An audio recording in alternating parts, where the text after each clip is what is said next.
तो दोस्तों आज की वीडियो में मैं आपको बताने वाला हूं कि आप किस तरह से किसी भी पोर्ट्रेट में अच्छे से शेडिंग कर सकते हैं जिससे कि आपका आर्ट वर्क इम्प्रूव हो सके। बेस्ट टेक्निक्स क्या होती हैं शेडिंग करने की वो मैं आपको बताऊंगा। और मैं इस बात की गारंटी लेता हूं कि अगर आपने इस वीडियो को अच्छे से देखा तो आपका जो आर्ट वर्क है पहले से ज्यादा इम्प्रूव होगा। बट आपको अच्छे से इन टिप्स को समझना होगा जो मैं आपको बताने वाला हूँ। आपको आपके आर्ट वर्क में पहले से ज्यादा इम्प्रूवमेंट दिखेगा। देखिए, बिगिनर्स का जो आर्टवर्क है वो अच्छे से क्यों नहीं बन पाता है। सबसे पहले तो जो ये हमारी ग्रिड की लाइन है वो इन्हें अच्छे से रफ नहीं करते हैं। किसी भी आर्टवर्क में शेडिंग करने से पहले आपको जो एक ग्रिड की लाइन है इन्हें अच्छे से इरेज करना है। तो दोस्तों अब मैं सबसे पहले इन ग्रिड की लाइन को अच्छे से रफ कर लूंगा जिससे कि हम इसमें अच्छे से शेडिंग कर पाए।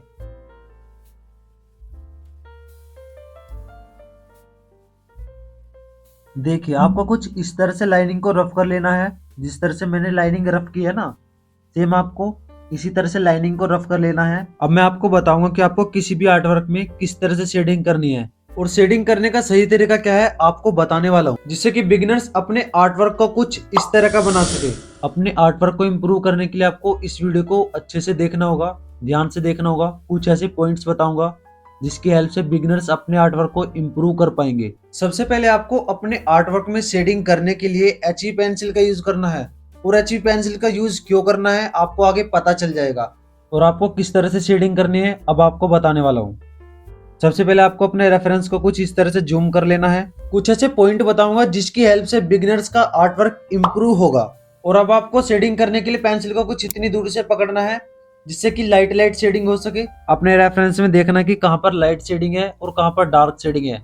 जैसे कि हमारे इस रेफरेंस में यहाँ पर डार्क शेडिंग है और यहाँ पर लाइट शेडिंग है। तो देखिए, जहाँ पर आपके रेफरेंस में लाइट शेडिंग है वहां पर आपको लाइट शेडिंग करनी है और जहाँ पर डार्क शेडिंग है वहां पर आपको डार्क शेडिंग करनी है। सिंपल सी मेथड है यार, सीख लो। HB पेंसिल की हेल्प से शेडिंग करने के लिए आपको अपने हैंड को कुछ इस तरह से लाइट लाइट मूव करना है, राउंड राउंड अपने हैंड को मूव करना है जिससे कि आप अच्छे से शेडिंग कर पाओ। और आपको ये शेडिंग बहुत ही धीरे धीरे करनी है जिससे कि आप इसमें अच्छे से शेडिंग कर पाओ और इसमें स्मूथनेस आ सके। देखिए, जिस तरह से मैंने इस पार्ट में शेडिंग की है आपको इसी तरह से जहाँ पर लाइट शेडिंग है वहां पर हमें लाइट शेडिंग करनी है और जहाँ पर डार्क शेडिंग है वहां पर हमें डार्क शेडिंग करनी है। क्योंकि जब हम इसे किसी भी टूल की हेल्प से ब्लेंड करेंगे तो हम इसे अच्छे से ब्लेंड कर पाएंगे। और हम इसे अच्छे से तभी ब्लेंड कर पाएंगे जब हम इसमें अच्छे से शेडिंग करेंगे। तो आपको इस तरह से लाइट लाइट शेडिंग करनी है।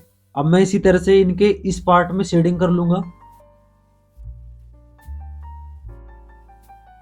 अब देखिए, मैं इसमें शेडिंग भी करता जा रहा हूँ और जो इसमें छोटी छोटी ये डिटेल्स है इन्हें भी ऐड करता जा रहा हूँ।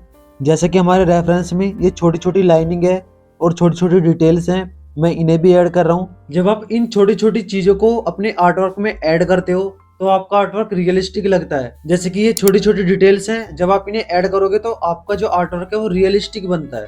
तो आपको इन छोटी छोटी डिटेल्स को भी ऐड करना है और शेडिंग करते जाना है। अब देखिए, मैंने इधर के इस पार्ट में तो शेडिंग कर दी है।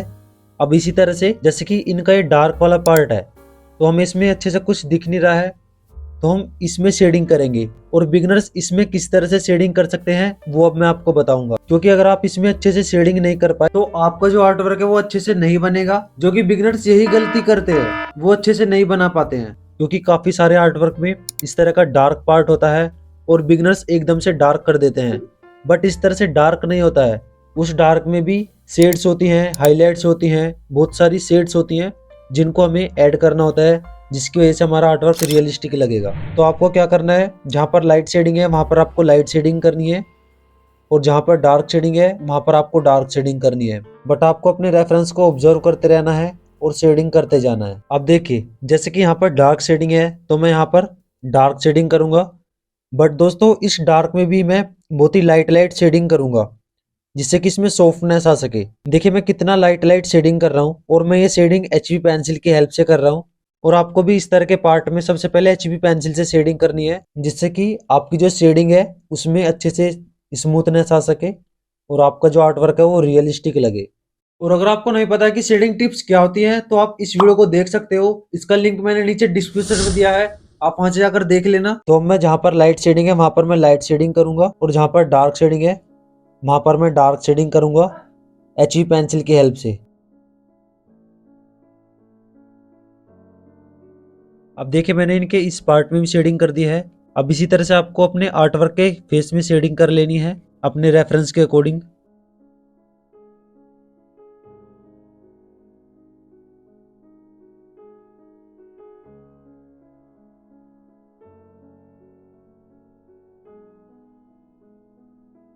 अब मैं आपको बताऊंगा कि आपको हेयर्स किस तरह से बनाने हैं। आपको थोड़ा से जूम कर लेना है।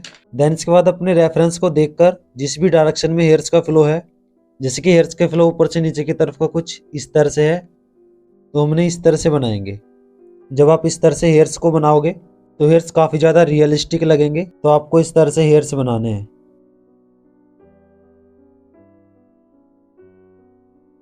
अब देखिए हमने इसमें HB पेंसिल की हेल्प से शेडिंग तो कर दी है। अब हम इस शेडिंग को ब्लेंड करने के लिए ब्लेंडिंग स्टम्प का यूज करेंगे या फिर हम पॉइंटेड ब्रश का यूज करेंगे। आप इन दोनों ब्लेंडिंग टूल की हेल्प से अच्छे से शेडिंग को ब्लेंड कर सकते हैं। अब आपको इस टाइप की शेडिंग को ब्लेंड करने के लिए ब्रश को कुछ इतनी दूरी से पकड़ना है। देन इसके बाद आपको अपने हैंड को कुछ इस तरह से राउंड राउंड मूव करना है और आपको इस शेडिंग को बहुत ही पेशेंस के साथ ब्लेंड करना है। और जब आप इस तरह से शेडिंग को ब्लेंड करोगे तो आपके आर्ट वर्क में काफी ज्यादा इंप्रूवमेंट होगा। आप किसी भी शेडिंग को ब्लेंड कर रहे हो, आपको इसे लाइट लाइट ही ब्लेंड करना है। आपको कोई भी शेडिंग को ब्लेंड करना है, आपको इसे लाइट लाइट ही ब्लेंड करना है, जिससे कि इसमें सॉफ्टनेस आ सके। और बिगनर्स क्या करते हैं, एकदम से शेडिंग को प्रेशर्स के साथ ब्लेंड करते हैं, बट हमें इस तरह से शेडिंग को ब्लेंड नहीं करना चाहिए। कोई भी शेडिंग हो हमें उसे बहुत ही लाइट लाइट ब्लेंड करना है। जिस तरह से मैं ब्लेंड कर रहा हूँ ना, इस तरह से आपको सेम इसी तरह से शेडिंग को ब्लेंड करना है। अब जैसे कि ये वाली लाइनिंग है, अब हमें इसे ब्लेंड करना है, तो हम इस लाइनिंग के ऊपर इस तरह से इस ब्रश को चलाएंगे तो ये ब्लेंड हो जाएगी। और आपको यही प्रोसेस बार बार दोहराना है जिससे कि शेडिंग में स्मूथनेस आ सके। तो अब जिस तरह से मैंने इस शेडिंग को ब्लेंड किया है ना, इसी तरह से मैं पूरे ओवरऑल फेस में शेडिंग को ब्लेंड कर लूंगा।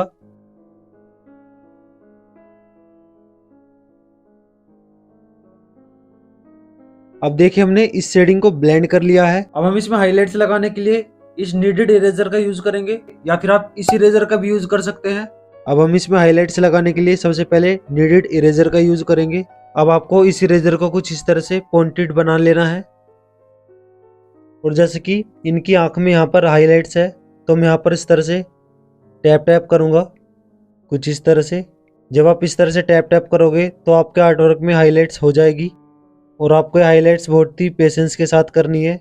देखिए आपको कुछ इस तरह से हाइलाइट्स करनी है। अब मैं आपको इस पार्ट में हाइलाइट्स करके दिखाता हूँ। यहाँ पर भी आपको कुछ इसी तरह से डॉट डॉट करके हाइलाइट्स करनी है। अब आपको अपने रेफरेंस में देखना है कि कहाँ पर हाइलाइट्स है। जहाँ पर भी आपके रेफरेंस में हाइलाइट्स होगी वहां पर आपको हाइलाइट्स कर लेनी है इसी इरेजर की हेल्प से। अब देखिए हम इसमें टोमो मोनो जीरो इरेजर का यूज करेंगे, क्योंकि जहाँ पर भी सबसे ज्यादा हाइलाइट्स है ना, वहां पर हम इसी इरेजर का यूज करेंगे जिससे कि प्रॉपर तरीके से इसमें हाइलाइट्स आ सके। तो जहां पर भी आपके रेफरेंस में हाइलाइट्स है वहां पर आपको कुछ इस तरह से रफ करना है। अब देखिए हमने इसमें हाइलाइट्स भी कर दी है। अब आपको अपने रेफरेंस के अकॉर्डिंग अपने आर्ट वर्क में पेंसिल की ग्रेड्स बढ़ानी है। जितने भी आपके रेफरेंस में डार्क शेड्स है आपको अपने रेफरेंस के अकॉर्डिंग करनी है। अब हम इसमें अपने रेफरेंस के अकॉर्डिंग पेंसिल की जो ग्रेड्स होती है उनका यूज करेंगे। जितने में डार्क शेडिंग की नीड होगी हम उतनी ही पेंसिल की ग्रेड्स बढ़ाते जाएंगे और शेडिंग करते जाएंगे।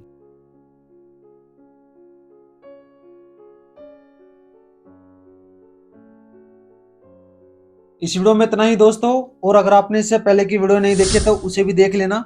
उसका लिंक भी मैंने नीचे डिस्क्रिप्शन में दिया है। और नेक्स्ट वीडियो का किस किस को वेट है मुझे कमेंट बॉक्स में जरूर बताएं दोस्तों। और अगर आप चैनल पर नए हैं तो चैनल सब्सक्राइब कर दीजिए, साथ में नोटिफिकेशन बेल को दबा दीजिए, जिससे कि आने वाले नोटिफिकेशन आपको टाइम टू टाइम मिलते रहे। Thanks for watching this video friend.